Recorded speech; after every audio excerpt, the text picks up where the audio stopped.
project. This is monostable multi-vibrator using 741 op-amps. Operational amplifier consisting of capacitor, diode, some resistors mounted on the breadboard with jumper wires, LED output, and then our push button. We need this supply 9 volts. Let's connect the 9 volts, and then another supply 9 volts. So we have two supply.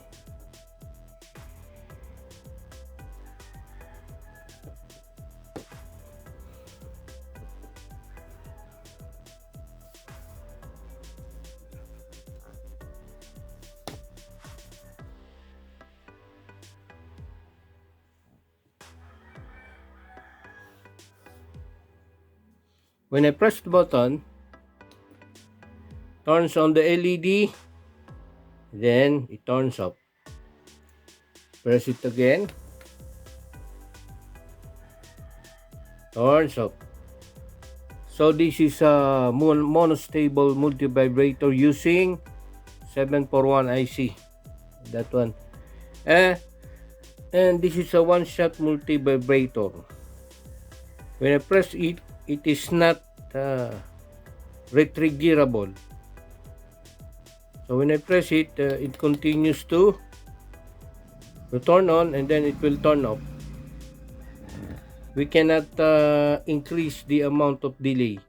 And sometimes it is called a timer switch, or we can call it as a delay of timer switch. It can delay the off time. So the time it turns off, we can delay that. So it is on, and then delaying it, the off, on, off.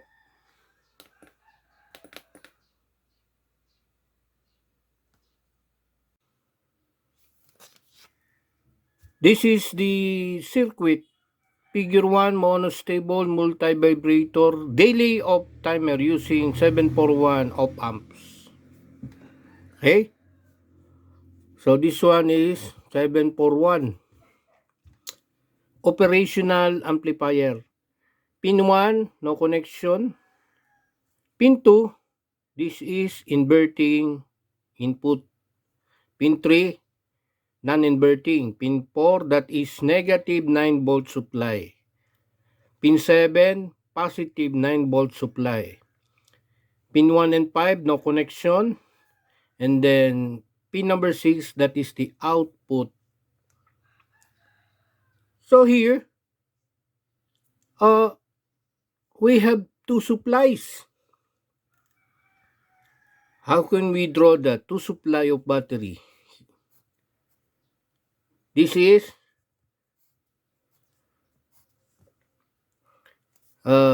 supply 1,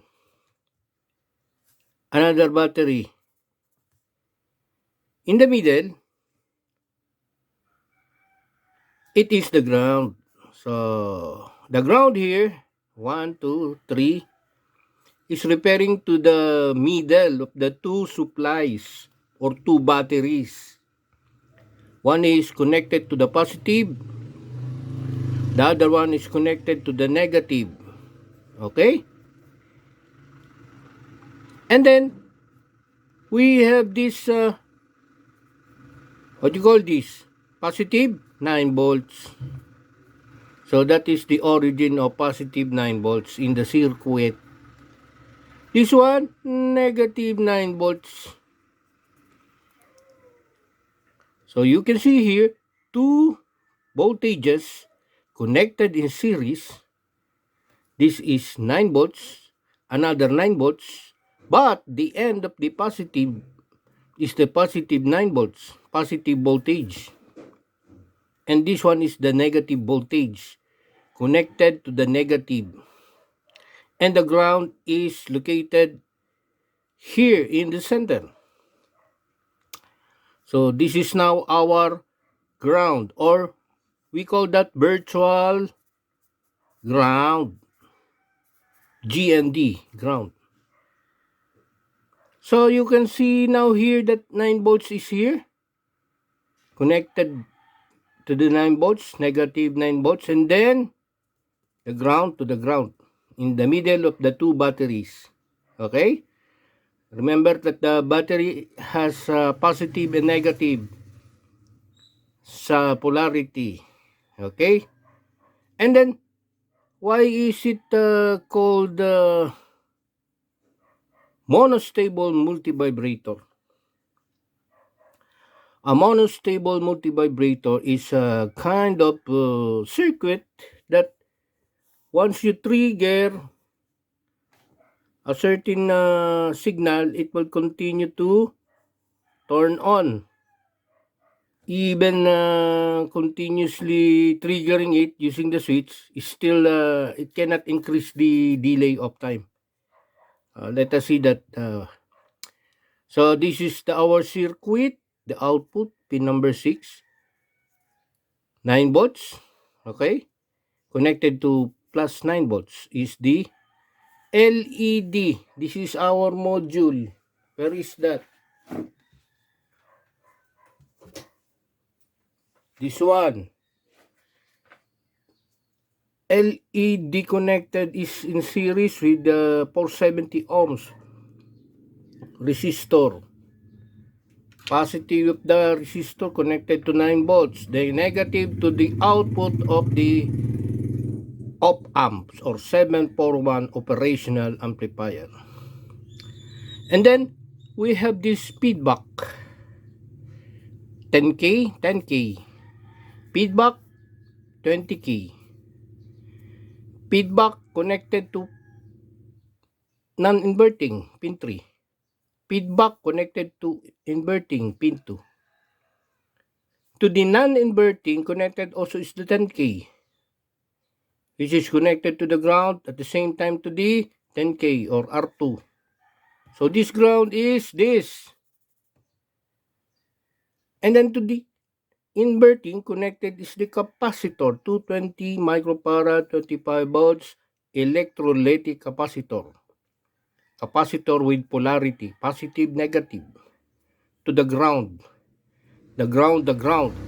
Connected in parallel is the 1N4007 diode. Anode to cathode to the ground. Connected to the C1, to the inverting, to the R1.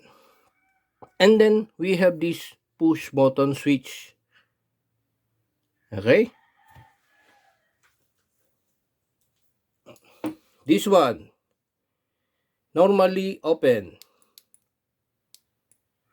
When we press it, it will connect or it will turn on.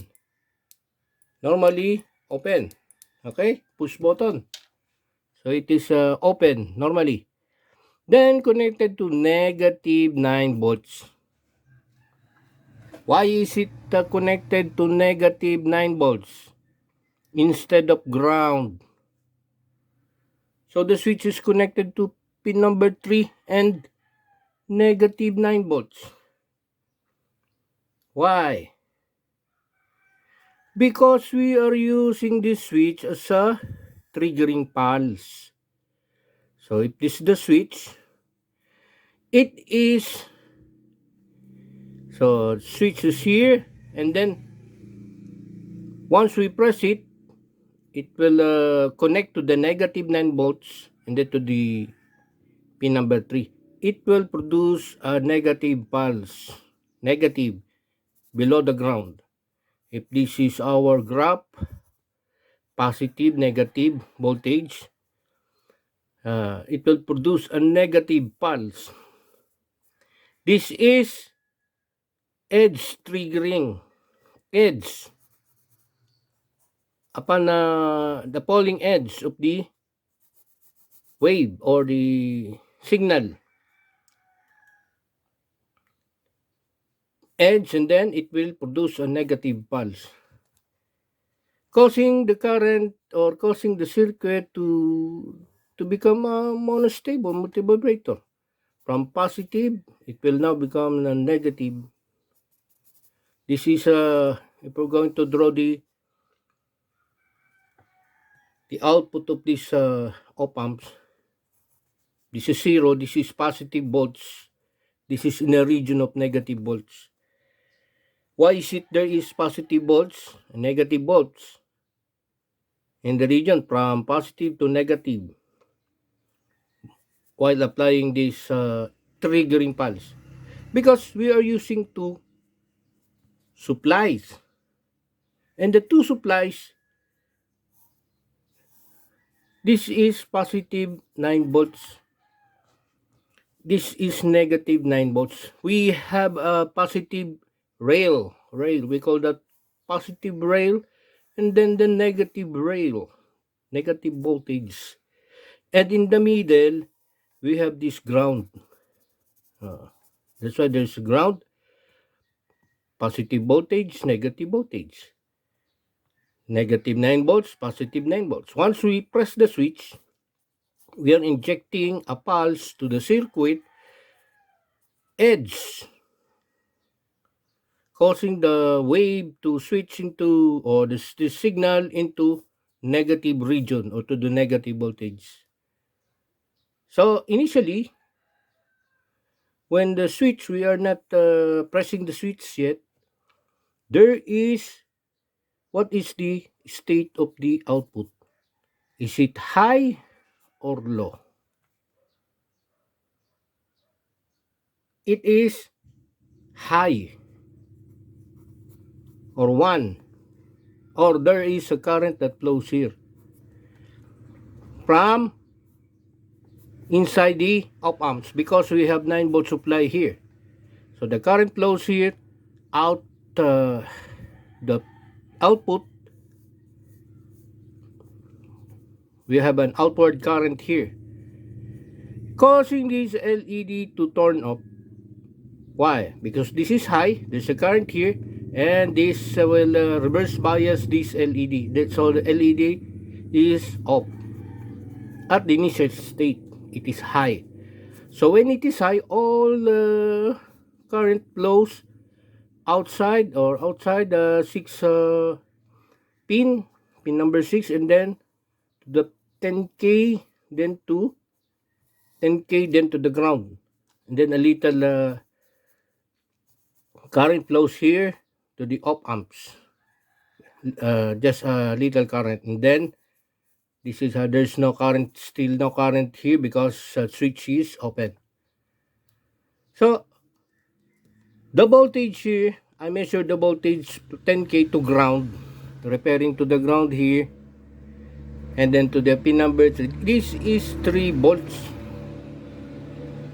which is located at the positive region or the positive voltage. So initially, it is in this region, our voltage output here. This is the ground. And also current flows here to the 20K, and then a little current to the pin number 2, and then to the capacitor. So now the capacitor is charged. It has a charge, or what is now the voltage of the capacitor here?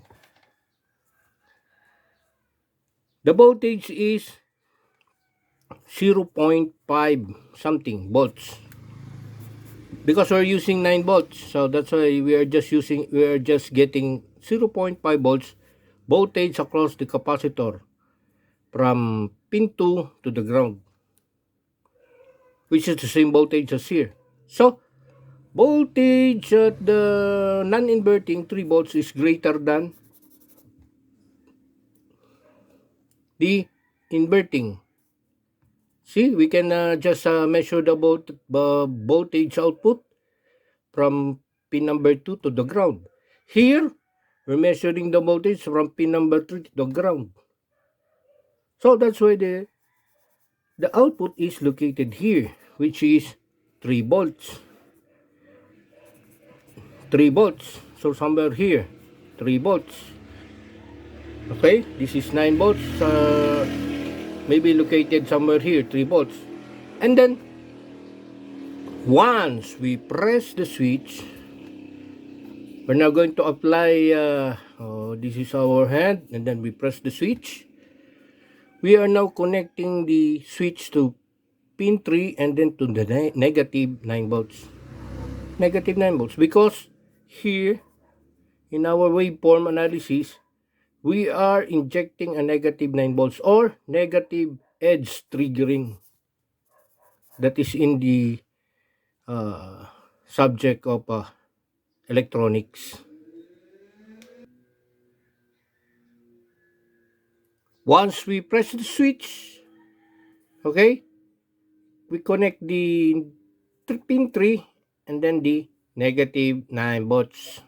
Okay, injecting that to the op amps. What happened now to the op amp? It will turn into a low level or low. It means it is grounded. So instead of the current flows here, it will now flow inward or inside. It will go inside the current. It will go to the inside of this op amp. So because this is in low state, almost grounded, so it is now easy to the current to flow from 9 volts. This resistor LED then flows inside the op amps because it is in a low state due to the pressing the switch. What happened now here? This will now discharge the capacitor, the charge. Also here. And the voltage here is mostly is when I measure it is approximately the same as the voltage here. The voltage of the capacitor is the same as the voltage of the 10K. It is charging, or if we can see the waveform analysis, it will charge like this, or like this one, or it will charge like this one. This discharging of capacitor is sometimes called negative plate charging, or charging here. The current flows, discharging the capacitor to the op amp, causing it, the LED to turn on. That's why it turns on. Why is it delay off? It delays the off time because of the value of 20K and the value of capacitor. We can change the capacitor here if we're going to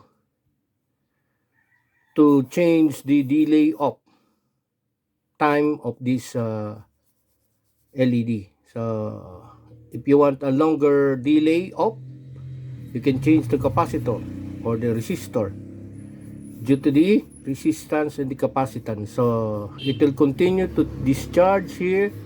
That's why it will continue to turn on this LED. And once it's fully discharged, it will again charging the capacitor and will return to its original state. Once again, we're going to press it again, injecting the edge triggering signal, and then it will discharge, charge, discharge, charge, discharge.